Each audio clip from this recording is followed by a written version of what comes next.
ठाकरेंचे एकनिष्ठ मानले जाणारे राजन साळवींनी एकनाथ शिंदेंच्या शिवसेनेमध्ये प्रवेश केला आहे। त्यानंतर आता भास्कर जाधवांनी त्यावर भाष्य केलंय। अनेक जण गेले, त्यातले एक साळवी गेले। आपल्याच माणसाच्या आणि आपल्याच उमेदवाराच्या विरोधात काही नेते उपद्व्याप करतात, याचा अनुभव मला सुद्धा आहे, असं भास्कर जाधव म्हणाले। यश माझ्यामुळे आणि अपयश तुमच्यामुळे हे मला मान्य नाही। नेते आणि पदाधिकारी आपल्याच उमेदवाराच्या विरोधात काम करतात।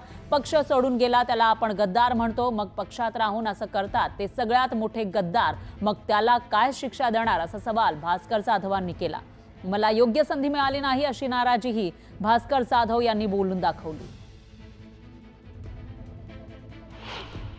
आपल्याच माणसाच्या आपल्याच उमेदवाराच्या विरोधात काही नेते आणि काही पदाधिकारी उपद्व्याप करतात, याचा अनुभव मला सुद्धा आलेला आहे। परंतु माझी भूमिका सातत्याने हीच असते, जर मी जिंकून आलो माझ्यामुळे तर पराभव पण माझ्यामुळेच, काय घाबरायचं, कशाला चिंता करायची।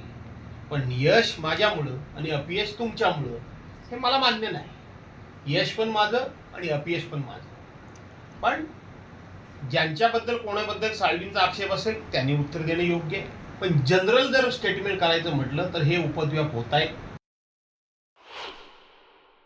मलाही वाटतं की माझ्याकडे बऱ्यापैकी अनुभव आहे, अभ्यास आहे, देवानं दिलेलं बऱ्यापैकी वक्तृत्व आहे, काही गोष्टींचा माझ्याकडे अनुभव आहे। पण सगळ्यांना संधी मिळते अशातला भाग नाही ना। सगळ्यांना संधी, मीच काय एकटा आहे अशातला भाग नाही। पण मी स्वतःचा कधी मोठेपणा सांगत नाही, पण मला नाही संधी मिळाली।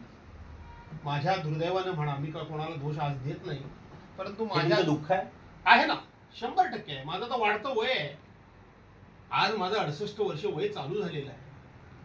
योग्य वेळेला जर संधी मला मिळाली असती तर निश्चितपणे याहीपेक्षा भास्कर हा नावाप्रमाणे भास्कर महाराष्ट्राला दिसला असता।